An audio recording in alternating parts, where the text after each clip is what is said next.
अरे साहब, उसके असली हथियार मिसाइल्स और ड्रोन्स हैं। उनका हम्म। आप कुछ कर नहीं पाए। जो भी उनके जो मिसाइल्स थे, इंटरसेप्टर मिसाइल्स, उनका स्टॉक जखीरा खत्म हो रहा है। हम्म। और ईरान ने बड़े मेथोडिकली पहले अपने जो हल्के सस्ते मिसाइल्स थे, जी। सबसोनिक सुपरसोनिक, वो इस्तेमाल किए ताकि ये लोग पैनिक में अपने सारे इंटरसेप्टर मिसाइल फायर ऑफ कर दें। जी। अब इसने हाइपरसोनिक मिसाइल से मारना शुरू किया है। हम्म। पहले पिछली लड़ाई में ईरान जीपीएस के ऊपर गाइडेंस के लिए डिपेंड कर रहा था। जी। अमेरिकन अपना जीपीएस स्पूफ कर सकते हैं, शट ऑफ कर सकते हैं, जी। ठीक है। और इससे उनके मिसाइल्स की एक्यूरेसी कोई खास नहीं थी, वो वाइल्ड हिट कर रहे थे। इस बार वो BeiDou, Chinese constellation of GPS satellites का उन्होंने इस्तेमाल किया है। हम्म। एक्यूरेसी बहुत बहुत कारगर और भयंकर रही। जी। बहुत कारगर भयंकर। मैं आपको एक एग्जांपल दूं कि जी। उन्होंने कहा कि आपने मारा खुमैनी, हम मारेंगे नेतन्याहू साहब को। हम्म। और उन्होंने उनके जो ऑफिस को हिट किया, कमांड बंकर को हिट किया, कई जगह हिट किया, यहां तक कि इतना खतरा बढ़ गया उनके लिए कि वो एक एयर मोबाइल कमांड पोस्ट में जाने के लिए मजबूर हो गए। जो जी। जहाज निरंतर ऊपर उड़ता रहे, किसी एक जगह स्टैटिक ना रहे, नहीं तो टारगेट बन जाएगा। देखिए, रशियंस और चाइनीज जो हैं, जी। वो पे बैक कर रहे हैं फॉर यूक्रेन। हम्म। यूक्रेन ने, अमेरिका ने काफी सारे हथियार सप्लाई किए थे, missile targeting data, intelligence supply किया 4 साल, जी। काफी दुख दिया रूस को। तो अब ये लोग टिट फॉर टैट दे रहे हैं। अगर हम्म। आप वहां कर सकते हैं तो हम यहां कर सकते हैं। जी। अब डोनाल्ड ट्रंप साहब को विदित हो रहा है कि लड़ाई स्टार्ट करना बड़ा आसान है, खत्म जी। करना मुश्किल है। जी। अब वो अपनी कैजुअलिटीज अमेरिकन पब्लिक से छुपाने की कोशिश कर रहे हैं। जी। कोई 4-5 दिन पहले सेंट्रल कमांड ने कहा था कि हमारे 6 जवान शहीद हुए हैं, 18 घायल हुए हैं। उसके हम्म। बाद उन्होंने कैजुअलिटी फिगर्स देना ही बंद कर दिया, लेकिन बहुत सारी हुई है। And if there is one thing that the American public does not like, जी। It is body bags. Body bags, ठीक है जी। साहब। और बॉडी बैग आने शुरू हो गए हैं। और ईरान की स्ट्रैटेजी है कि एक सकर पंच उसका लग गया। हम्म। उसने अगर इब्राहिम लिंकन को डुबो दिया, वो हाथ धो के पीछे पड़ गए उसके। इब्राहिम लिंकन को डुबो दिया तो साहब डोनाल्ड ट्रंप साहब को लेने के देने पड़ जाएंगे। मिड टर्म इलेक्शन का साल है। जी। और इसके अंदर अगर एक एयरक्राफ्ट कैरियर हिट हो गया तो उसमें कोई, आप समझ लीजिए 4 से 5 हजार नौसैनिक होते हैं। जी। जी। इतनी बड़ी कैजुअलिटी हो गई तो इनकी तो लुटिया पॉलिटिकल डूब जाएगी ट्रंप साहब हम्म। की। जो इनको खमियाजा भुगतना होगा इस एडवेंचर का, मिस जी। एडवेंचर का रादर, वो बहुत भारी होगा, बहुत भारी पड़ जाएगा। अगर एक आर्मी ये कह रहे हैं कि मैं गल्फ ऑफ हॉर्मुज को खोलूंगा, हम्म। उसका तरीका है कि आपको अपने बैटलशिप जो आप बाहर निकाल लिए हैं जी। डर के मारे, वो आपको एंटी शिप मिसाइल्स ईरान के उनकी रेंज में लाने होंगे।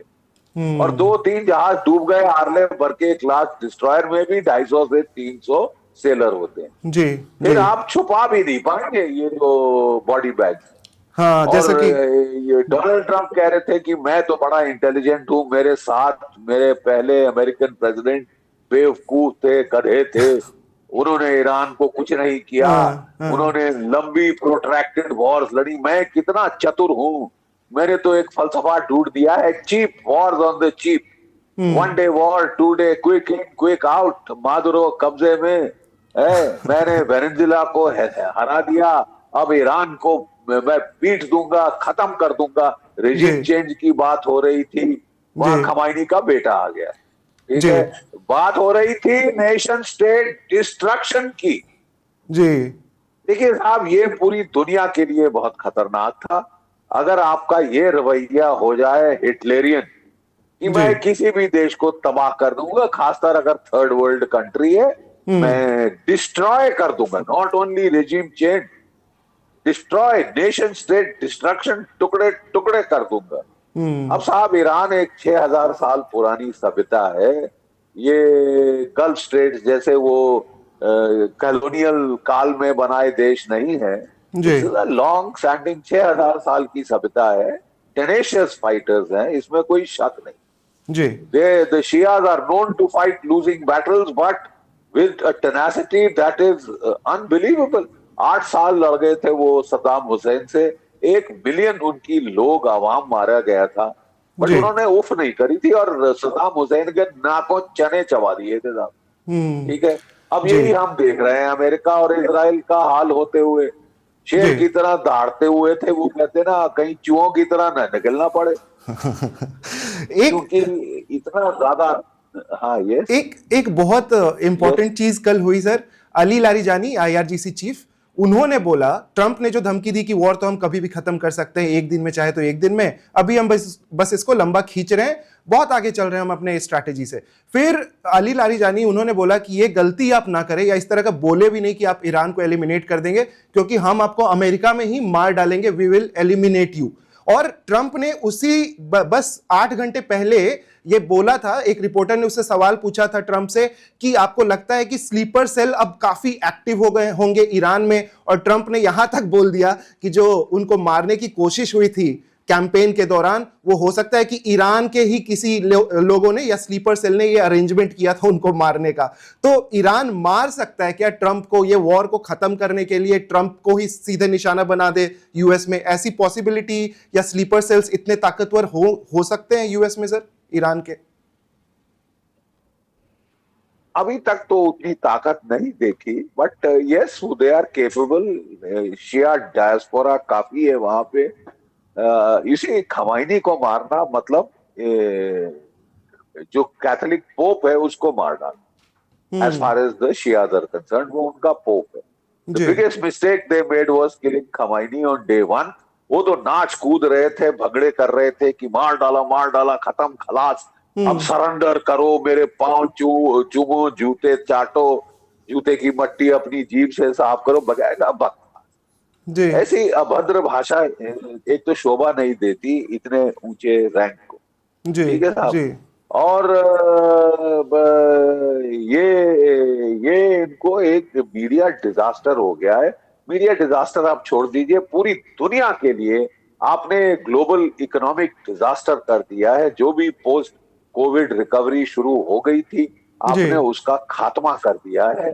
द प्राइस ऑफ ऑयल $110 प्रति बैरल पहुंच गई थी। जी स्टॉक मार्केट्स में खूना खच्चर हो रहा था, सारी दुनिया की, शामिल अमेरिका की स्टॉक मार्केट में।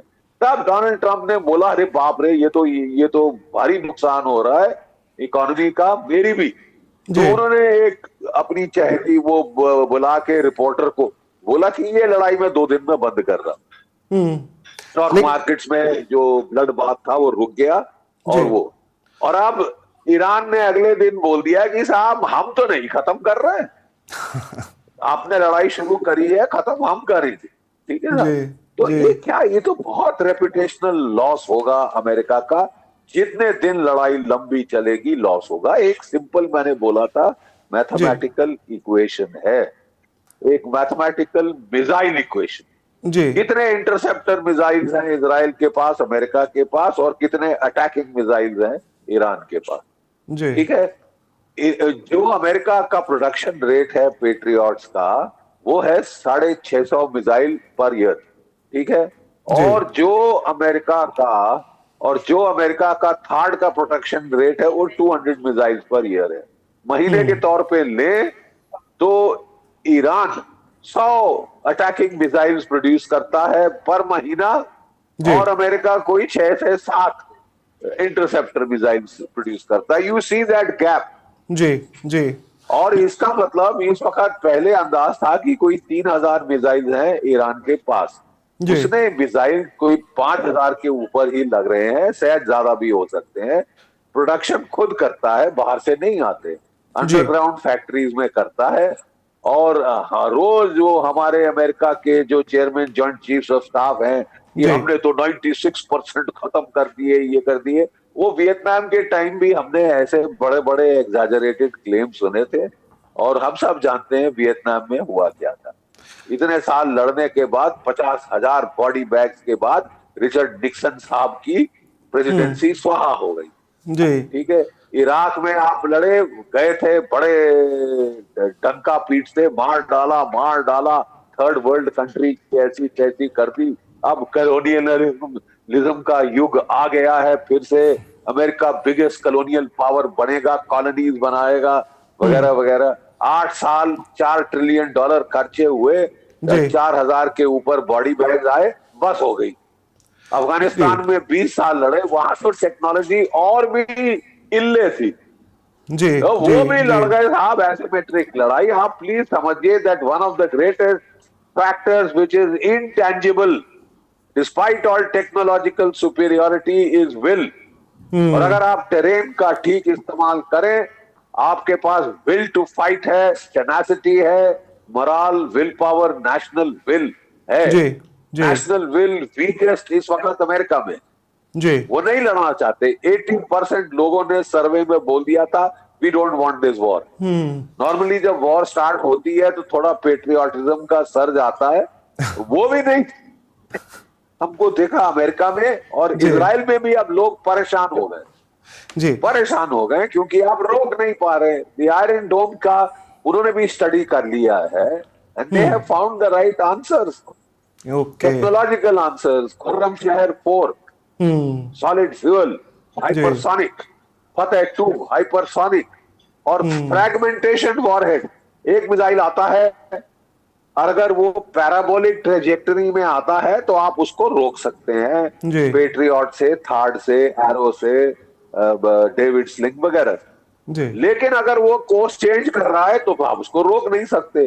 कोर्स चेंज करता है और फिर एक मिसाइल से मल्टीपल वॉरहेड्स निकलते हैं, क्लस्टर बॉम्ब जैसे।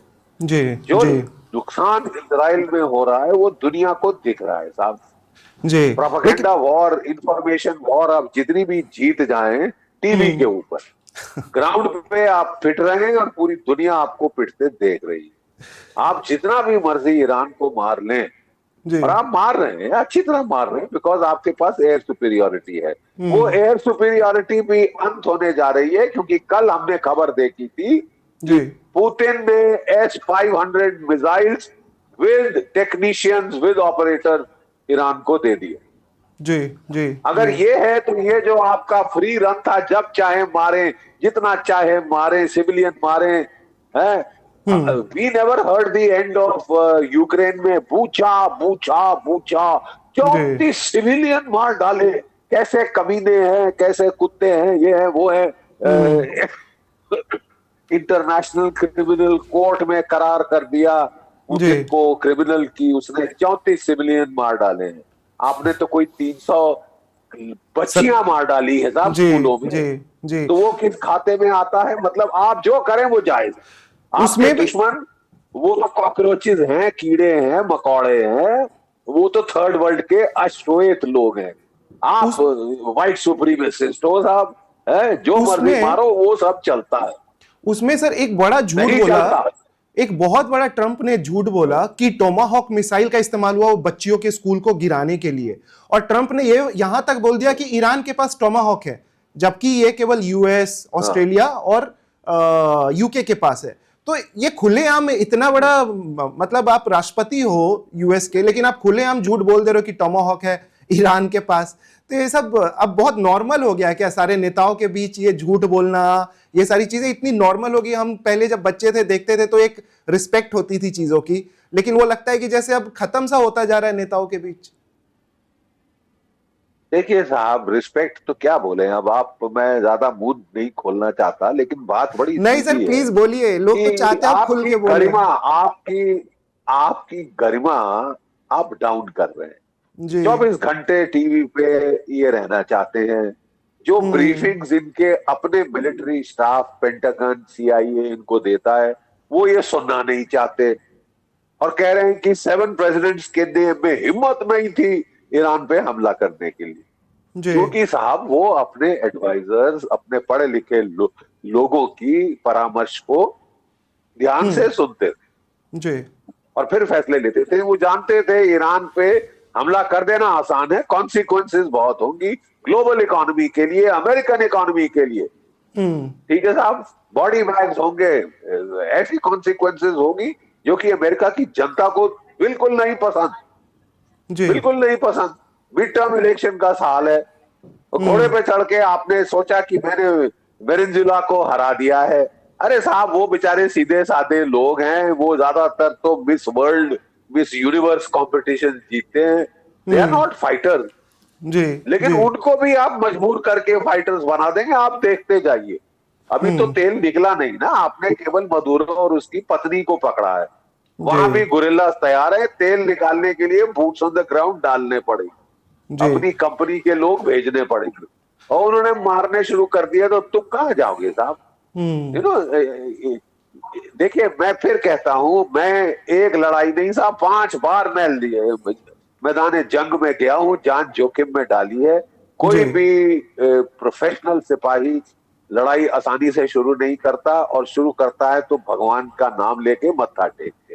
इन्होंने शुरू में नहीं किया, लेकिन मुझे एक चीज की खुशी जरूर हुई कि आधी half way down this war वो उन्होंने पादरी शादरी बुला के पूजा पाठ शुरू कर दिया। थोड़ा पहले करना चाहिए था साहब, थोड़ा पहले करना चाहिए था। ये यू नो, सर। दम्भ, इसको ना संस्कृत में एक टर्म है जिसको बोलते हैं दम्भ।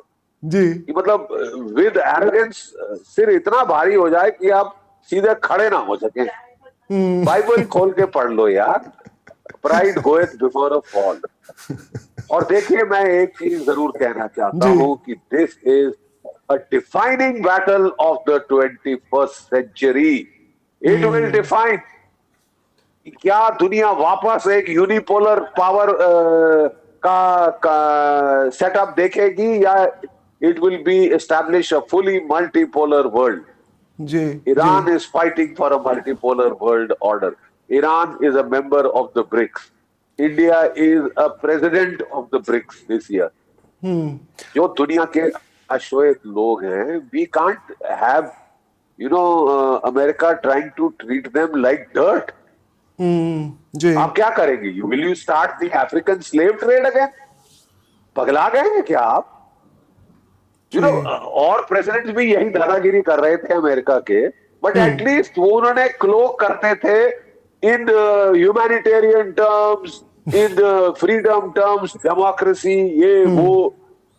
एटलीस्ट वो जो रेटोरिक था, जी। That was not so offensive. ये तो हिटलरियन टर्म्स में बात कर रहे हैं ना, मैं खत्म कर दूंगा देश, मसल दूंगा, फाइनल लेकिन सोल्यूशन कर दूंगा। अरे हृदय साहब, थोड़ा सर अब आते हैं भारत की तरफ। स्ट्रेट ऑफ हॉर्मुज से ऑफ कोर्स भारत का रिश्ता बना हुआ है। भारत में अभी हमें पता चल ही रहा है कि एलपीजी की किल्लतें शुरू हो गई हैं। आपको लगता है स्ट्रेट ऑफ हॉर्मुज खुलेगा अभी आने वाले एक हफ्ते में, या अगले 10 दिन में? कितना ज्यादा और असर हो सकता है सर स्ट्रेट ऑफ हॉर्मुज के कारण? देखिए साहब, डोनाल्ड ट्रंप कह रहे हैं कि मैं अपनी नेवी भेज के स्ट्रेट ऑफ हॉर्मुज में को खोल दूंगा। आई विश उन्होंने अपने जो है joint chairman chiefs of staff Dan Caine से बात कर ली होती पहले। स्ट्रेट ऑफ हॉर्मुज खोलने का तरीका क्या है? आपको इस वाटरवे के अंदर अपने नेवी के शिप्स डालने पड़ेंगे, जो कि हर टैंकर कॉन्वॉय को एस्कॉर्ट करके ले जाएंगे। ठीक है? आप कह रहे हैं हमने ईरान की नेवी ध्वस्त कर दी, एक जहाज निहत्था बगैर वेपन्स के जो भारत में हमारे न्योते पे एक वो आया था एक्सरसाइज के लिए, मिलन एक्सरसाइज के लिए, नेवल फ्लीट रिव्यू के लिए, आपने उसको बिल्कुल भारत के बाहर ठोका, भारत की भी बेइज्जती करने के लिए। तो साहब, और ठोक के पीट हेग्सेट साहब की काउबॉय इमेज देखने वाली थी, हम मार डालेंगे कोई सर्वाइवर को, हम तो साहब टक्कर सर पे मार के मारेंगे। जबकि दुनिया में जेनीवा कन्वेंशन कहती है आपने दुश्मन का जहाज डुबो दिया, आपकी मॉरल नैतिक रिस्पॉन्सिबिलिटी है कि जो सेलर डूब रहे हैं उनको बचाओ, उनको प्रिजनर ले लो। वो तो खैर चलो सबमरीन थी, ये है वो है, लेकिन उसके बाद जो आप डंका पीट रहे हैं, एक निहत्थे जहाज को मैंने मार दिया, मैं कितना टार्जन हूं, क्रीक बुंडोलो, हेयर इज टार्जन टार्जन, और शट अप, शट अप। जो लड़ाई जो लड़ने वाले कॉम्बैट सोल्जर्स प्रोफेशनल होते हैं, वो इस बेहुदा तरीके से बातचीत नहीं करते। वो अपने pick somebody your own side, ठीक है, और आपकी उनकी नेवी, उसकी नेवी थी ही नहीं, जी hardly any navy worth the name, no air force worth the name, हमने एयरफोर्स खत्म कर दी। अरे साहब, असली वेपन उसके नेवी और एयरफोर्स नहीं है, जी मिसाइल्स जी और ड्रोन है। जी जिस दिन वो खत्म करना, फिर अपने आप को चौधरी बोलना। ठीक है, अभी तो खत्म नहीं हुआ साहब, इट्स नॉट ओवर। जी आपने शुरू किया, खत्म अब उसके हाथ में है। वो लोग भी बिल्कुल खुंदस खाए। आपसे बात कौन करेगा? 2 बारी आपने बात का बहाना किया, ढकोसला किया, ड्रामा किया और अटैक कर दिया। जी मतलब your standard tactic is pretend to negotiate and use the time to build up forces to attack. अब तीसरी बार आपसे कौन एक बेवकूफ भी बात करेगा? जी जी जी दुनिया भी जी परेशान हो रही है कि जी रशिया क्या कर सकता है, चीन क्या कर सकता है। हाँ, वेनेजुएला में उन्होंने कुछ नहीं किया क्योंकि वो उनसे 7-8 हजार मील दूर है। लेकिन ईरान तो इतना दूर नहीं है ना, वो अमेरिका का पिछवाड़ा नहीं है, वेनेजुएला जी अमेरिका का पिछवाड़ा। आप समझ रहे तो हैं? अब हम वो लोग भी बिल्कुल टिट जी फॉर टैट दे रहे हैं, जी यूक्रेन का बदला ले रहे हैं। सर, हम लोग जब ना आखिरी बार हमने बात की थी 3 तारीख को, और हम ये जी, अंदाजा लगा रहे थे कि 12 दिनों में ये वॉर खत्म हो जाएगी। अभी जिस प्रकार से ये बिल्कुल। कॉम्प्लिकेटेड होता जा रहा है, आपने जैसा बोला स्ट्रेट ऑफ हॉर्मुज खुलना अभी आसान नहीं लग रहा। आपको क्या लगता है सर, कितने दिन और ये खिंच सकता है? कितनी ज्यादा टेंशन भारत के लिए और बढ़ सकती है? देखिए साहब, भारत को हमारे राष्ट्रहित सर्वोपरि हैं। जी ना अमेरिका की दोस्ती ओवरराइडिंग फैक्टर है। इजराइल हमारा बहुत अच्छा दोस्त है, देयर इज नो डाउट। जी हर लड़ाई में उसने हमारा मदद करी है, टेक्नोलॉजी शेयर करता है, और हम उनके लोगों की इज्जत करते हैं क्योंकि वो बहुत जबरदस्त लड़ाके। वो अपनी जिस तरह से बहादुरी से उन्होंने अपना डिफेंस किया है चौतरफा, हालांकि दुश्मनों से घिरे हैं, that is commendable. But I'm sorry, what America is doing is not commendable. It is trying to kick any power which is weaker than America. उसके लात मारो, मार डालो, खत्म कर दो, देश ही स्वाहा कर दो। आप कह रहे हैं आप ईरान के लोगों को बहुत चाहते हैं, जी आप उनकी मदद के लिए ये सब कर रहे हैं। तो 300 लड़कियां क्या टेररिस्ट थी? लड़कियां, जी बेटियां मार रहे हो आप, और फिर चौधरी बन रहे हो कि मैं ह्यूमन राइट्स का चैंपियन हूं, डेमोक्रेसी का चैंपियन हूं। यू आर, आप चूज कर लीजिए आप कहां के प्रेसिडेंट है। Are you the president of the United States या वेनेजुएला या ईरान? प्लीज, सर क्या हक है आपको अगला आयतुल्ला चुनने का? किसने आपको ये अधिकार दिया? आप जी कल बोलोगे कि भारत में मुझे सरकार नहीं पसंद, मैं इसको बदली चाहता हूं, मैं इस फलाने को चाहता हूं। बांग्लादेश में क्या किया था? जी मोहम्मद यूनुस को पैराशूट किया था। कौन सी इलेक्शन जीता था वो? और बांग्लादेश के लोगों ने इस इलेक्शन में बाहर का रास्ता दिखा दिया। गेट लॉस्ट क्रीप, जी get lost, go back to America. जी सर, यू सी, तो भारत ये एक, you see, there is a असूल का सवाल है, प्रिंसिपल का सवाल है। विल द एक world be governed by rule of law और the law of the jungle? जी Somewhere we have to stand up and be counted. Somewhere तो we have to say साहब enough is enough. आप सो आप Venezuela कब्जा किया, Iran पे कब्जा करना चाहते हैं, क्यूबा पे कब्जा करना चाहते हैं, जी ग्रीनलैंड आपके बाप की प्रॉपर्टी है, कनाडा को आप 51st स्टेट बनाना चाहते हैं। कल आप भारत को 51st स्टेट बनाने का बकवास शुरू कर दें तो? जी उसी पे सर। तो यहाँ पे ना अमेरिका, जो भारत के अंदर भी कई चीयर लीडर हैं हाँ डोनाल्ड ट्रंप के, आप जाएं साहब, पासपोर्ट बदली करें, कितने सारे जाके सेटल हो गए भारतीय वहां पे। आप भी जाएं, दफा हो। लेकिन लेकिन sir Bharat has to stand up for its own national interest. हमारी इकोनॉमी को चोट पहुंच रही, जी at a GD Bakshi point in साहब। टाइम हमको अमेरिका को बोलना पड़ेगा, इजराइल को बोलना पड़ेगा, भाईजान जल्दी खत्म करो, प्लीज स्टॉप इट, जी stop it, you started it, जी यू स्टार्टेड इट। और कॉन्सिक्वेंस पूरी दुनिया भुगत रही है। जी कॉन्सिक्वेंस अमेरिका भी भुगतेगा, माफ कीजिए। जी वो समझता है कि मैं बस दुनिया को लात मार के आराम से बैठ सकता हूं क्योंकि मेरे पास मिलिट्री सुपीरियरिटी है। जी ई, ई, लेकिन जैसे जैसे आपने बोला कि ट्रंप के जो सपोर्टर्स हैं या चीयर लीडर्स हैं, लेकिन हमारी सरकार ने भी तो कितना ट्रंप को बहुत इज्जत दी जब वो 2020 में आए, अभी भी। और मतलब मोदी साहब भी बोलते रहे कि वो तो हमारे बेस्ट फ्रेंड है, ट्रंप उधर बोलते रहते हैं बेस्ट फ्रेंड है। अभी आपको क्या लगता है सर कि ट्रंप से इतनी दोस्ती दिखा के कोई गलती हुई क्या? हाउडी मोदी और ये सब जो भी हम करते थे, तो इसका नुकसान हो रहा है हमें या नुकसान हुआ है? नहीं, ये देखिए बात बड़ी सीधी है। जी। हम लोगों ने सोचा, you see everybody believes what you say, क्योंकि you are suppose to be the president of the United States. ठीक है कि this is the defining strategic partnership of the 21st century. Bharat और अमेरिका के लोगों में दोस्ती है, बिकॉज हम दोनों एक डेमोक्रेटिक, एक बड़ी डेमोक्रेसी है। That is the oldest and strongest democracy, we are the largest democracy. There is a lot that is common between our two people. People to people relation have always been good. I'm afraid I cannot say the same of the American government. वो कह रहे हैं कि वो हमारे सबसे बड़े दोस्त हैं, ठीक है, लेकिन अगर ग्राउंड पे देखा जाए, जी। श्रीलंका में तख्ता पलट किसने किया? अमेरिका ने। बांग्लादेश में तख्ता पलट किसने किया? अमेरिका ने। नेपाल में तख्ता पलट किसने किया? अमेरिका ने। कुकी लैंड में कौन हमें उंगली दे रहा है? United states of America. हथियार हमारे पैसे खाकर हमने GE-404 कोई 100 इंजन खरीदे थे, अमेरिका से पैसे एडवांस में दे दिए। ये पाकिस्तान जैसे भीख नहीं मांग रहे थे कि GE-404 इंजन दो। 3 साल बीत गए, 2 इंजन मिले। बोला भाईजान पैसे दे चुके हैं, प्रॉब्लम क्या है? तो 5 और दे दिए। 90 से ज्यादा इंजन अभी तक वो है। तो साहब हमको अब सोचना पड़ेगा कि आप मित्र हैं या शत्रु हैं। जी।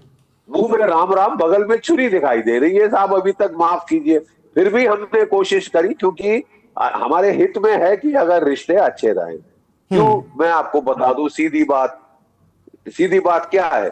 हमारे जेम्स इन ज्वेलरी जो कि परमानेंट एम्प्लॉयमेंट देता है, वो सेक्टर हिट हुआ है इनकी सैंक्शन से। ठीक है, हमारा leather goods, textile goods sector hit हुआ है इनकी सैंक्शन से।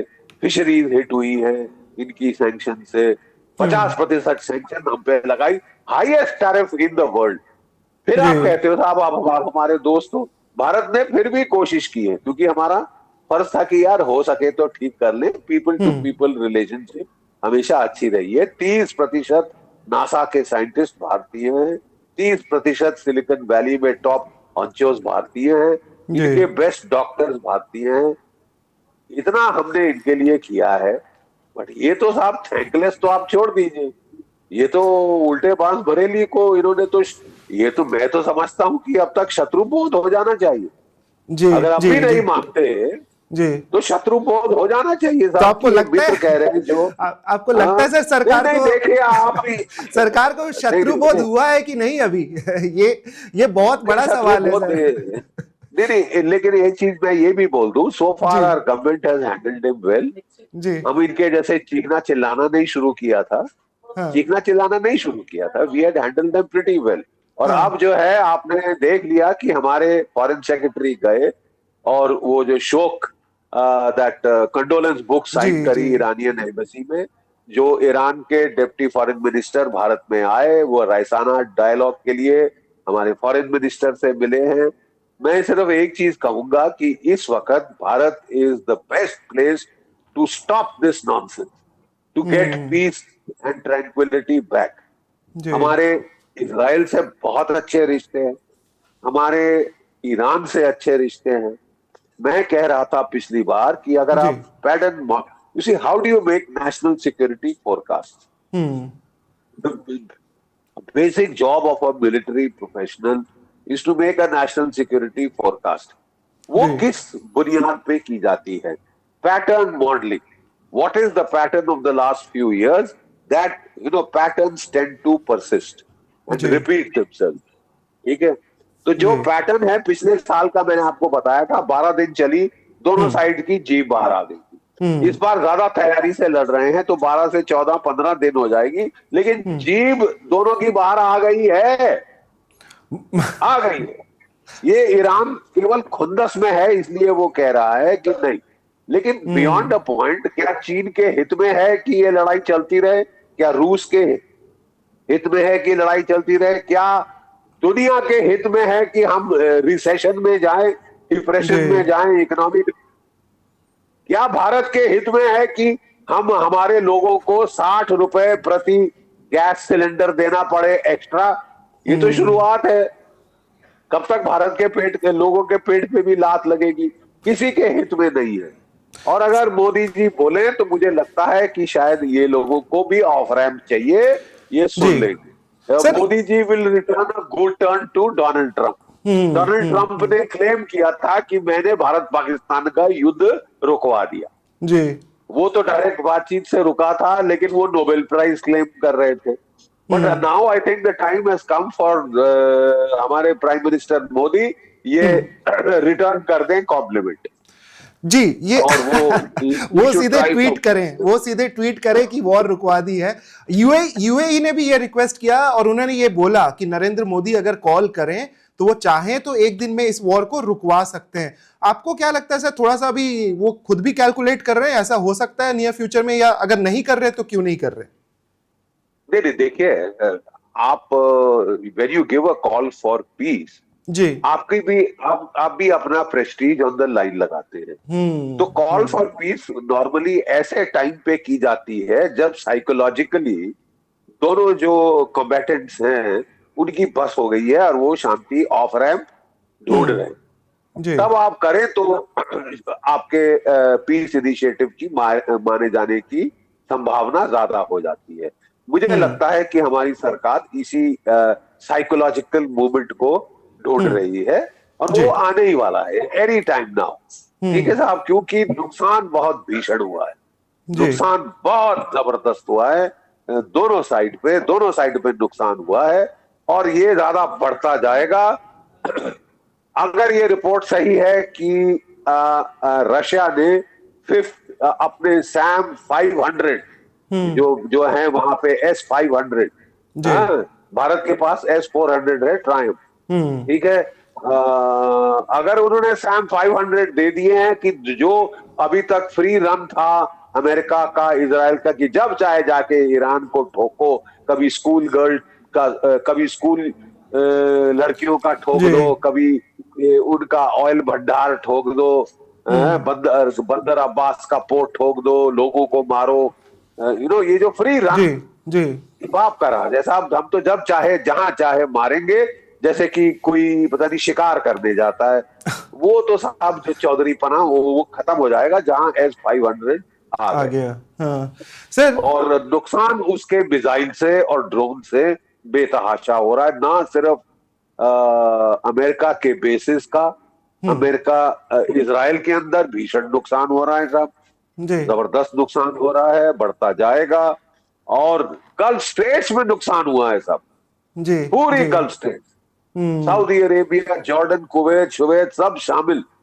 साइप्रस तक जाके चोट पहुंची है, तुर्की तक जाके चोट पहुंची। जी जी जी टर्की भी अब तो इसमें। इट इज मेरा ख्याल, अब भारत को देखिए, हमने यूक्रेन के लिए इनिशिएटिव लिया, शांति लाने के लिए दोनों साइड से बातचीत की जी थी हमारे प्रधानमंत्री ने। तो अब टाइम आ गया है कि वो तो हजारों मील दूर है हमसे, हमको तो इतना खास असर भी नहीं पड़ रहा था उस लड़ाई का। इसमें तो साहब हमारा नुकसान हो रहा है ना। Every day that this war last will harm our economy. अब आप बोल रहे साहब कि हमारे पास 25 दिन का स्ट्रेटेजिक रिजर्व है, तो स्ट्रेटेजिक रिजर्व खत्म हो गया तो दोबारा भरना भी तो पड़ेगा, मुफ्ती का भरेगा। यू सी, तो ये कह देना कि नहीं साहब हम तो बड़े चतुर हैं, हमने तो ये लड़ाई चलती रहे हम ताली बजाएंगे, आप ताली बजा नहीं सकते। हालत तो ठीक है खराब साहब, हो रही है। अगर भारतवर्ष में कोई माइनॉरिटी चीयर लीडर्स हैं अमेरिका के, और हैं टीवी चैनल्स पे आके वो कर रहे हैं जैसे चीयर लीडिंग होती है ना वो फुटबॉल मैच में, अमेरिकन फुटबॉल में वगैरह, तो वो गर्ल्स डांस करती है ना, वो लेके पता नहीं चेरी लेके। बख्शी साहब, बहुत रिस्पेक्ट के साथ मैं आपसे एक सवाल पूछना चाहता हूं, क्योंकि ये बहुत सारे दर्शक पूछ रहे हैं। प्लीज उसका कोशिश करिएगा आप हमें डायरेक्ट जवाब दे, एकदम ना घुमाए फिराए। सर बहुत लोग बोल रहे हैं कि आप ऐसा लगता है कि आप मोदी जी से खफा हैं और उनकी स्ट्रैटेजी से बहुत ज्यादा सहमत नहीं हो रहे। ये बहुत सारे लोगों का कमेंट आया और उन्होंने ये भी बोला कि पहली बार ऐसा लग रहा है कि बख्शी साहब मोदी सरकार के खिलाफ बोल रहे हैं। ऐसा कैसे हो गया? क्या हो गया सर, खफा है? Straight answer to a straight question. जी I am neither for this government, that government. I am for India. जी मैं एक फौजी हूं साहब, 37 साल झक मारी है मैंने फौज में, लड़ाई पे लड़ाई पे लड़ाई लग रही है, अपनी जान जोखिम में डाली है। My concern is my country. ठीक जी है साहब। और जी अगर मैं कोई सुझाव दे सकता हूं और वो अच्छा लगता है सरकार को, हमारा फायदा होता है, आई विल बी ब्लेस्ड, जी I will be blessed. But you know, a soldier we must speak the truth, right. और जैसे जब कोई जंग शुरू होती है, लेट्स बी ब्रूटली फ्रैंक, जी हम देखते हैं आप कौन जीतने का अंदेशा है। अपनी पॉलिसी उसके मुताबिक की जाती है। ज्यादातर लोग अंडरडॉग को सपोर्ट नहीं करते। तो ये अगर कहीं कैलकुलेशन थी किसी तबके के सरकार में कि अमेरिका और इजराइल बड़ी आसानी से जीत जाएंगे, I am afraid that has not worked out. That is not worked out. You have to adjust your policy जी according. जी Simple. We have to go by facts on the ground and not tall claims. We have to see कि साहब हमारा राष्ट्रहित सर्वोपरि है और इस सरकार के लिए भी है साहब। After all, I'm sure everybody wants to do good. कोई भारत का नुकसान तो नहीं चाहता ना सरकार में रह के, जी कोई जी नहीं चाहता। Nobody can do it. नहीं, इसी वजह से सर I'm just जी speaking the truth. I'm sure you see at a point in time, frank, straightforward, empirical advice is needed in a democracy. जी जी I'm trying to give that. I may be, with the limited light that God gave me, I'm trying to see what is the real situation. No Which sir, way is people it going? People What people are are loving it, what people are are the loving it. interests of India? India जी first, जी please. So Simple. I'm यही not a citizen of America. I'm a friend of Israel. But beyond the point, my country comes first. उनके लिए भी उनकी country first आती है. They are also patriotic people. I love the people of Israel. General JFR Jacob, वो मेरे गुरु थे। ठीक है, मैंने बहुत समय उनसे सीखते हुए गुजारा है। और जी एक चीज उन्होंने मुझे बहुत अच्छी कही थी, जिसकी मैंने निठान बांध कर रख ली है कि जी जीडी, लड़ाई में ऑब्जेक्टिव होना पड़ता है, सब्जेक्टिव नहीं। सब्जेक्टिव प्लानिंग करोगे मार खाओगे, नुकसान उठाओगे। So truth concerns us all. It is very important. लड़ाई शुरू होने के पहले हमको देखना पड़ेगा अपनी कैलकुलेशन, अपना स्वार्थ, जी कि जी पलड़ा किसका भारी है साहब, किस तरफ जा रही है लड़ाई। बहुत सारे लोगों ने भारतवर्ष में ही सोचा। I don't blame them. अगर आप देखें technologically America is far superior, innovation wise Israel का कोई मुकाबला नहीं है। सबका जी ख्याल था कि ये 1-2 दिन में लड़ाई में ये पीट देंगे, इजराइल ईरान खत्म हो जाएगा। कि 1998 में एक पेपर लिखा गया था, वो सज्जन का नाम याद नहीं आ रहा, कि इजराइल और अमेरिका मिलके इन देशों को तोड़ देंगे। उनमें जी शामिल था, पहला देश टारगेट थी ईरान, दूसरा तुर्की है, तीसरा पाकिस्तान। जी I hope the people in Pakistan are listening. इनको जी तोड़ देंगे, टुकड़े टुकड़े कर देंगे। आपने डिजाइन बनाया हुआ था।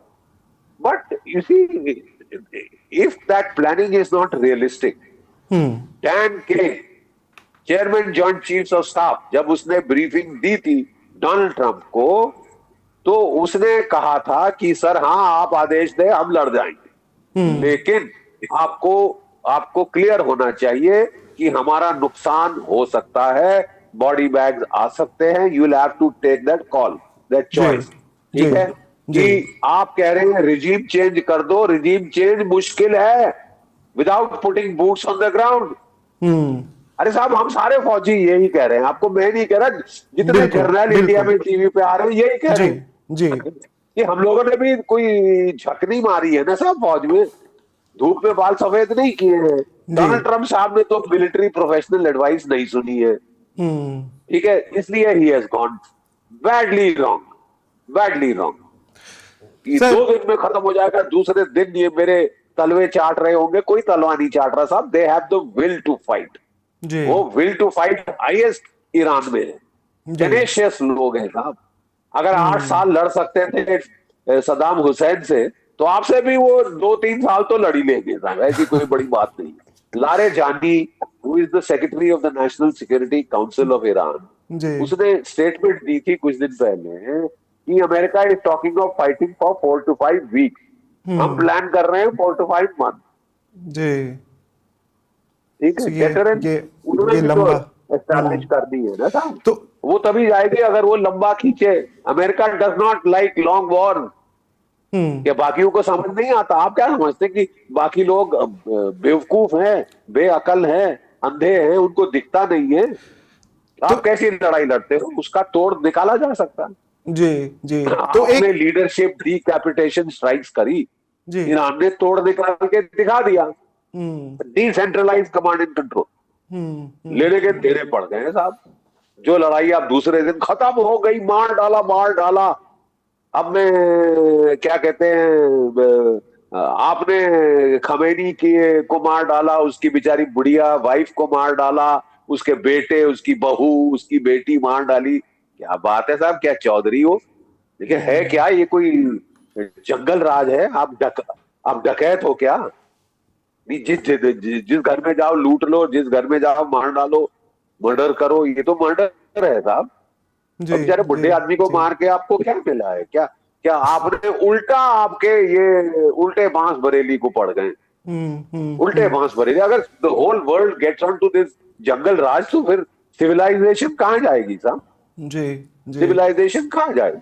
हाँ। तो ये मिसकैलकुलेशन और मतलब बोलिए। थोड़ा हमारे तरफ से भी हो गई, मिसकैलकुलेशन हुई इस वॉर को लेकर के नहीं हमारी देखिए, सरकार पूरी से या हमारे दुनिया सोच इंटेलिजेंस से। रही थी, जी पूरी पूरी दुनिया सोच रही थी। I don't blame. अब आफ्टर ऑल एस्टिमेट किसने दिया होगा? हमारे जनरल्स ने दिया होगा।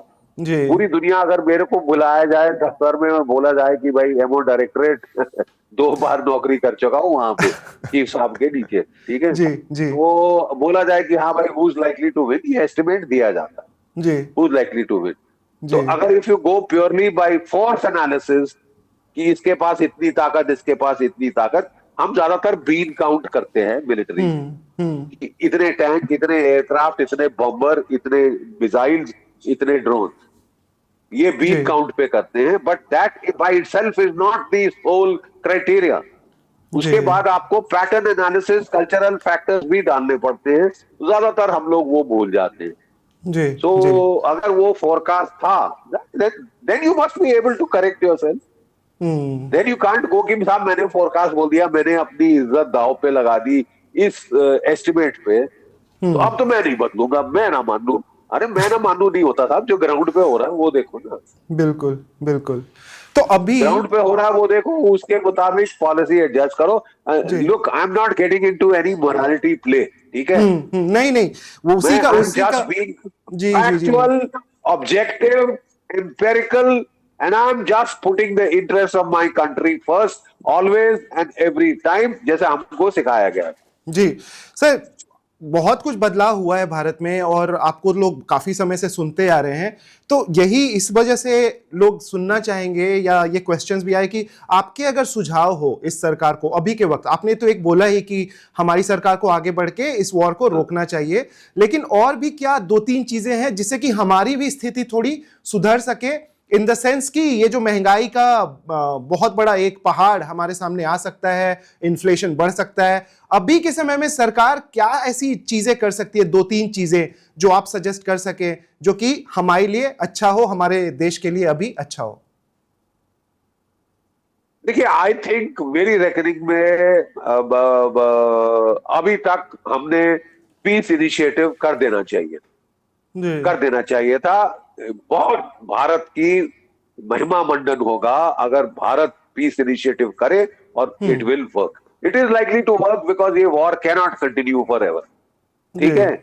ईरान भी जानता है ये चीज कि it cannot continue for ever and ever and ever.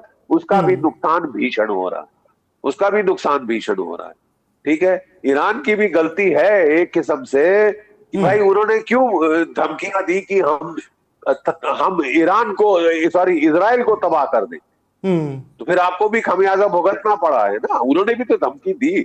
अब जी। अगर इजराइल लड़ रहा है तो वो बेवजह तो नहीं लड़ रहा। 2003 अक्टूबर में सब जानते हैं क्या हुआ। ईरान की भी गलती है कि उसने क्यों बेवजह इजराइल को वाइप आउट करने की धमकी दी। ये जी। रियलिटी है, इजराइल इज अ रियलिटी। अब आप बोले कि वाइप आउट करें तो फिर वो भी कहता ठीक है साहब मैं भी वाइप आउट करूंगा। आप ही अकेले थोड़ी ना कर सकते हो। तो नुकसान तो उन्होंने भी जम के किया है साहब। जी। अब इसराइल के ईरान के लोगों को भी देखना होगा कि कब तक ये चलता रह जाएगा। They have made a point. I think उन्होंने दुनिया की इज्जत बढ़ गई है ईरान के ईरान की, लिए। जी द जी। Way they have fought, I mean the way they have fought, no doubt. As a military soldier, मैं my सल्यूट। तो जहां भी हिम्मत और करेज दिखाई जाती है तो सोल्जर्स हम लोग हमेशा उसको सल्यूट करते हैं, चाहे जी हमारा दुश्मन भी हो। जी जी। पाकिस्तान का वो असलम शेर कारगिल में बहुत अच्छा लड़ा। तो हमने जब उसकी बॉडी दे रहे थे वापस, वो ले नहीं रहे थे, हमने कहा अच्छा साहब ये ले लो, ही फॉट वेरी वेल, हमारी तरफ से आपका निशाने हैदर इसको मिलना चाहिए। उसको मिला, जी उसको मिला। जी ठीक है। वी जी रिस्पेक्ट करेज, वी जी respect bravery, we respect a patriotic attitude, जी चाहे किसी भी देश का हो। जी। वो अपने मुल्क का वफादार तो है। अरे जो अपने मुल्क का वफादार नहीं हो तो वो किसके बाप का वफादार होगा। ठीक है। So that is there, but that having been said, it is now time to call it off. Intelligence अकल इसमें है कि it will has to be called off, it will be called off. Why should we not take the credit for it. Right Modi ji right. को बहुत महिमा मंडन होगा अगर वो पीस इनिशिएटिव ले ले, एंड इट विल वर्क। जी क्योंकि एज इट इज बस हो गई है दोनों की। मुंह से झाग निकल रहा है साहब, हम फौजी देख सकते हैं, आपको ना दिखे फौजियों को दिख जाता है। तो जी। दूसरी साइड में कितना दम रह गया है अभी करने का, नहीं करने का। सर ठीक है। एक दर्शक बोल रहे थे कि आपका पिछला इंटरव्यू सुन के दर्शक का कमेंट आया था कि जीडी बख्शी साहब को भारत का पीएम बनाना चाहिए, क्यों नहीं? क्योंकि वो सोचते हैं, सही बोलते हैं, खुल के बोलते हैं, जो हक में है भारत के बोलते हैं, तो क्यों नहीं? आपका कोई विचार सर इस पे? अपने दर्शक को क्या बोलना चाहेंगे जो आपके दर्शक इतना प्यार करते हैं आपको? माफ कीजिए, मैं 75 साल का हो गया हूँ साहब। I like to live my life in peace and quiet. Sir मेरा मोदी माननीय जी भी प्रश्न का 80 साल समय के आ होने गया है। वाले हैं ऐसा क्या है? लेकिन I have no such ambition. मेरे को स्टार, भारत की फौज ने 2 स्टार लगा दिए। I think that is sufficient. संतोष करना आना चाहिए, ये गीता लेकिन कहती है ना, जी संतोष करना आना जी। चाहिए। संतोष भारत को करो। लेकर के सर आपकी बातें इतनी पसंद की जाती है, आप कैसे देख रहे हैं? अभी भारत 2014 से लेके 2026 अब आ चुका है और लोगों का यही एक सवाल फिर से, क्योंकि मोदी जी को लेकर के आप बहुत कुछ बोलते रहे, इस सरकार को लेकर के आपके काफी स्ट्रांग ओपिनियंस रहे हैं, अभी लोग आपका ओपिनियन सुनना चाहते हैं कि आपकी नाराजगी मोदी जी से भी है कि नहीं, ये लोग बड़ा जानना चाहते हैं कि आप उनसे खफा हैं कि आप अभी भी उनको एक one of the best prime ministers India had वैसे देखते हैं सर? क्या कुछ देखिए, बदलाव देखते हैं? हाँ हाँ, देखिए, I will be straightforward. जी ये कम से कम ही has fought for India's national interest. 2000 ये अपना 26/11 के बाद क्या किया था अपने पाकिस्तान को? सिर्फ स्वाह, सिर्फ स्वाह। ठीक है। यहां कम से कम हिटबैक तो किया है। एक बार नहीं, 2 बार नहीं, 3 बार नहीं, और मुझे पूर्ण विश्वास है कि चौथी बार ये पानी पिला देंगे, टिका देंगे। He has done more for the national interest than the other. जी ठीक है। मेरे पे कोई रिस्पॉन्सिबिलिटी का बोझ नहीं है, मैं खुल के बोल सकता हूं। I don't think he is in the position to speak freely. ठीक है। उन पे जिम्मेवारी का बोझ है। बट ये एज अ बाई स्टैंडर मैं I am trying to give, क्या कहते हैं, एडवाइस इज ऑलवेज फ्री। जी जी जी जी। Advice is always free. तो मैं चलिए दे रहा हूँ साहब, अगर किसी को अच्छी लगती है I will be very happy, and if they accept it I will be very happy. No intellectual property rights involved. Foreign ministry करे जो करना है। दे डोंट जी हैव जी टू जी गिव मी एनीथिंग जी। In terms of IP rights वगैरह वगैरह, कुछ नहीं है। हाँ वी आर लेकिन all concerned about the country. थोड़ा वी आर थोड़ा ऑल एट द हाँ एंड ऑफ द डे हमारा देश है, बिल्कुल बिल्कुल हम सर। और सब उसी पे भारतीय हैं। और उसी की वजह से कि ये जो ऑयल डिपेंडेंसी और जो बातें होने लगी थी कि रशिया से, और आपने पिछले इंटरव्यू में बोला था कि भारत खरीदेगा रशिया से ऑयल, और 3 दिन बाद फिर ये खबर आ गई कि हाँ जी 30 दिन के लिए आप ऑयल खरीदो। तो ये जो ऑयल डिपेंडेंसी है हमारी, उसका आपको लगता है कि एक ओवरऑल जुगाड़ हम निकाल पाएंगे कि ये इंडिया यूएस ट्रेड डील की वजह से हमारी डिपेंडेंसी वो वेनेजुएला तरफ ही रहेगी, लेकिन वेनेजुएला से अभी तो हम अगले लगता है कि 4-5 साल तो तेल ला नहीं सकते, तो उस पे कुछ सॉल्यूशन आपको दिखता हुआ नजर आ रहा है? वेनेजुएला कितनी दूर है आपसे? कम से कम 8-9 हजार कॉस्ट बेनिफिट किलोमीटर दूर। एनालिसिस जी करना पड़ेगा ना।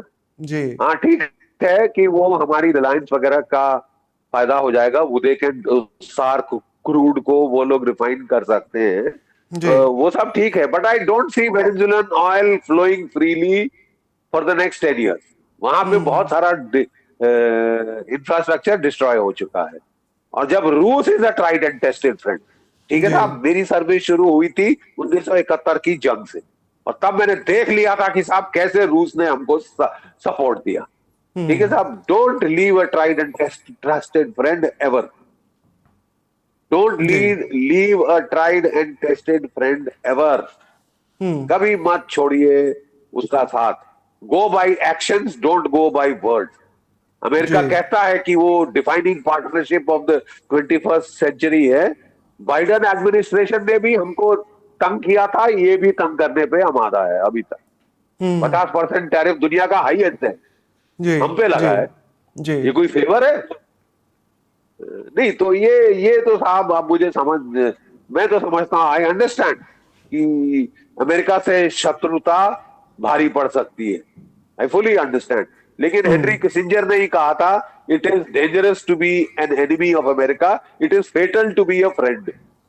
ये जी। कहीं ना कहीं हमको भी फ्रेम करके रख लेनी चाहिए foreign office. It is fatal जी टू बी अ फ्रेंड।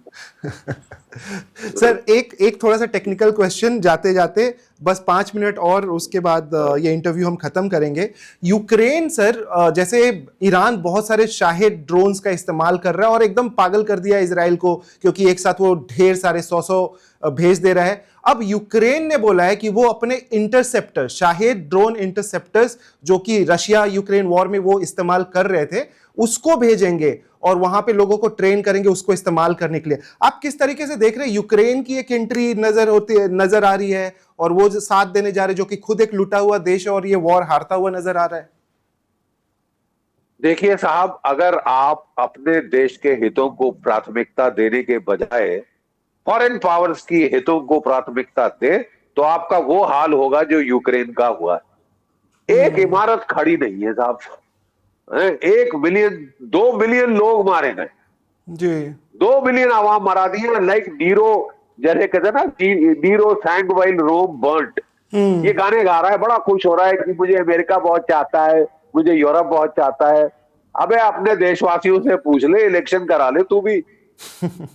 मरवा दिया है अपने देश को बेवजह पंगा, to become a brigade for America, for Europe, against Russia, जी जो तुम्हारे जी कजन है वैसे देखा जाए तो। ठीक है, और वो तुमने भगवत दिया, अगर अभी तक अकल नहीं आई, अब तुम चौधरी बन के पूरी दुनिया में दादागिरी दिखाओगे तो तुमको और पिटोगे। जी जी यूक्रेन को मैं एडवाइस दूंगा कि जरा अगले 3-4-6 महीने का ख्याल कर ले, रूस ने तेरे पे चढ़ जाना है दांत जी बीच के। वो वेट कर रहे हैं कि जो विंटर स्लश वगैरह है वो खत्म हो जाए, ग्राउंड हार्डन हो जाए, आपका ओडेसा गिर सकता है, आपका कीव गिर सकता है, कोई बचाने नहीं आएगा तुमको। और जी दूसरी बात मैं बता दूं कि America has over reached. Every day that America fights in Iran, their preparation to fight against China and Russia will go down। ठीक है साहब। जी और अगर मैं जी चीन में होता, शी जिनपिंग होता, तो मैं 2-3 महीने और इंतजार करता कि जब अमेरिका के पूरे लड़ाई के स्टॉक्स खत्म हो जाएंगे, इंटरसेप्टर थार्ड शार्ड के, तब मैं ताइवान पे चढ़ जाता। हाँ, और काफी इजी हो जाता। जी सर, अब आखिरी सवाल एक बस बता दीजिए, ये वॉर अभी आपको कब लगता है कि ये खत्म हो सकता है? अगले 3-4 दिन की और भी ज्यादा बढ़ सकता है? और क्योंकि खुर्रमशाह मिसाइलें अब इस्तेमाल हो रही हैं। देखिए, मार खाने के लिहाज से, like I said, it is not a question of likes and dislikes, It is a question of objective empirical analysis. Objective empirical analysis mathematically is decided by the missile equation. जी दोनों साइड के पास कितने interceptor, कितने attacking missiles हैं, number एक। उसके बाद अगर केवल बीन काउंट पे जाएं तो एक नतीजा निकलेगा। बट अगर आप जाएं पैटर्न मॉडलिंग पे, पैटर्न मॉडलिंग में इनटेंजिबल फैक्टर्स आपको इक्वेशन में डालने पड़ते हैं, उनका क्वांटिफिकेशन करना मुश्किल हो जाता है कंप्यूटर मॉडलिंग में। ठीक है, क्वांटिफिकेशन क्या है? Will. How do you quantify will of a country to fight, of a country to suffer pain? ठीक है ना साहब? रूस का भी will to take pain amazing है, अमेजिंग है। हिटलर के खिलाफ वो कहते हैं कि कोई 3.5 million German soldiers went into Russia, never came out. Russia को असली हराने का 25 मिलियन कैजुअल्टी सही थी। So how do you quantify that will to fight? The will to withstand pain. ठीक है, ये इंडिविजुअल नेशनल कैरेक्टरिस्टिक बन जाती है। ये ईरान में हाई है, इजराइल में भी टू एन एक्सटेंट हाई है। उनकी प्रॉब्लम है very small demography, very small area. I am just talking pure military facts. ठीक है, लेकिन वही है, अगेन मैं बोलता हूँ कि I am a very great friend of Israel, क्योंकि JFR जेकब साहब मेरे फौजी गुरु। ठीक है, लेकिन मैं भी उनको परामर्श दूंगा कि गलत टाइम पे लड़ रहे, गलत टाइम पे लड़ गए। और अभी भी जब समझ आ जाए, they are innovative enough to understand. 2-3 दिन में अगर ज्यादा जोर लगाए, दुनिया चिल्लाए, व्हाट वर्ल्ड कितना प्रेशर डालती है, रूस कितना प्रेशर डालता है। रूस भी आपका दोस्त है। जी जी जी, प्रेशर डालिए। ये 3 तरीके से 3-4 दिन में भी आप लड़ाई खत्म करा सकते हैं। 3-4 दिन में भी लड़ाई खत्म हो सकती है। क्यों भारत को ये श्रेय ना जाए, मुझे ये समझ नहीं है। भारत को ये श्रेय क्यों ना जाए कि लड़ाई भारत ने खत्म कराई। विश्व गुरु भारत, करा दीजिए, आपका महिमा मंडन होगा, भारत का गौरव बढ़ेगा। सर हम लोग का गौरव बढ़ेगा। सर हम लोग तो डिजिटल चैनल है, जो आप तो नेशनल चैनल्स पे काफी जाते रहते हैं, और एक तो आपका बहुत फेवरेट है जहां आप हर दिन ही नजर आते हैं। तो वहां पे अभी आपको कुछ झेलना पड़ रहा है क्रिटिसिज्म, क्योंकि आप काफी खुल के जवाब दे रहे हैं और मोदी जी को भी बता रहे हैं और सरकार को भी बता रहे हैं कि कुछ डिसीजन बदलने चाहिए। नहीं, आप अच्छा वार कर रहे हैं। आप whom are you talking of? नहीं, आई एम सेइंग कि सर जैसे नेशनल टेलीविजन पे ज्यादा लोग देखते हैं, तो वहां पे आपको ऐसा लग रहा है कि क्रिटिसिज्म हो रहा है अगर आप बोल रहे हैं, अगर आप सवाल उठा रहे हैं कि मोदी जी को बोलना चाहिए? और देखो, please for God sake, this is a democracy, there is freedom of expression. किसी ने हमारी कॉन्स्टिट्यूशन नहीं बदल दी है अभी तक। And freedom of expression can be constructive, it can be destructive. बहुत सारे लोग हैं यहाँ पे जो बड़े डिस्ट्रक्टिव वे में, पाकिस्तान क्या कह रहा है मैं वो सपोर्ट करूंगा, चीन क्या कह रहा है वो मैं सपोर्ट करूंगा, अपने देश को झूठा साबित करूंगा। आप सब जानते हैं मैं किसकी बात कर रहा हूं। जी जी जी, बिल्कुल बिल्कुल। That is constructive, not constructive criticism और कंस्ट्रक्टिव कमेंट। ठीक है, constructive analysis. I thought I will be doing, मुझे तनख्वाह तो नहीं मिल रही, लेकिन पेंशन तो मिल रही है ना साहब, पेंशन तो मिल रही है ना। It is my duty to say what I think can help my country. इतना सभी हेल्प हो जाए, I will feel so gratified यार। That's why people salute you हो जाए तो आई विल बी ग्रेटिफाइड। जी, ठीक है, that's why people salute you sir for your. तो दैट आई एम मैंने 37 साल लड़ाई देखी है जी। अपने बैच में भी I am one of the most combat experienced officers, और मेरा बैच है बॉर्न टू बैटल बैच। 71 की लड़ाई में हम लोग को झोंक दिया था, मैक्सिमम कैजुअलिटी उठाई है। एक परमवीर चक्र मरणोपरांत, एक अशोक चक्र मरणोपरांत मेरे बैच में है। मतलब हमसे ज्यादा डेकोरेटेड बैच दूसरा नहीं है। ठीक है साहब, तो हम लोग जो आपको कह रहे हैं, कोई पर्सनल हमारा लेना देना नहीं है यार जी। कोई पर्सनल, कोई मुझे वापस चीफ ऑफ स्टाफ नहीं बना सकता, चाह कर भी नहीं बना सकता। तो और ना मैं अब मैं भी अब क्या कहते हैं 75 साल के बाद थोड़ा थकान महसूस कर रहा हूँ। So I am doing it so that मेरा देश का भला हो भाई, जी मेरे मरने में भी भला हो जाए। So I will do that, get that जी राइट। आप एक फौजी से बात कर रहे हैं, जी फौजी को लड़ाई में मरने के लिए तैयार रहना पड़ता है। और मैं थ्योरी नहीं बोल रहा हूं, मैं लड़ा हूं साहब, बांग्लादेश में मैं लड़ा हूं, पंजाब में मैं लड़ा हूं, कारगिल में मैं लड़ा हूं, किश्तवाड़ में मैं लड़ा हूं, रजौरी, पुंछ में। कोई जगह जी रह गई हो तो बता देना। नहीं ठीक है सर, साहब, और वी इसीलिए रिस्पेक्ट कह यू रहा फॉर हूं, I am that. Just giving straight, I am giving it straight, yes I से द ट्रूथ। और एक चीज देखिए बोली जाती है भारतवर्ष में, निंदक लागे राखिए।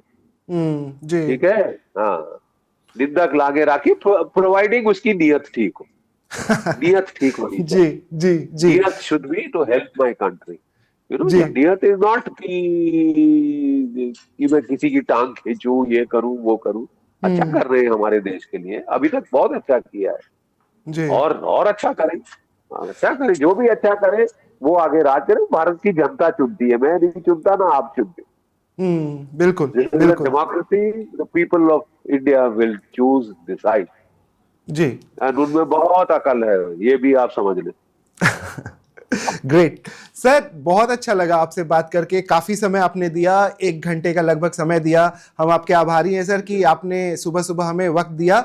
और पिछला इंटरव्यू जैसे आपका वायरल हुआ था, हम उम्मीद करते हैं कि ये वाला इंटरव्यू भी आपका वायरल हो, लोग आपको सुने और भारत की करंट स्थिति को समझे और ईरान, इजराइल और यूएस वॉर को समझ पाए। Subscribe to One India and never miss an update. Download the One India app now.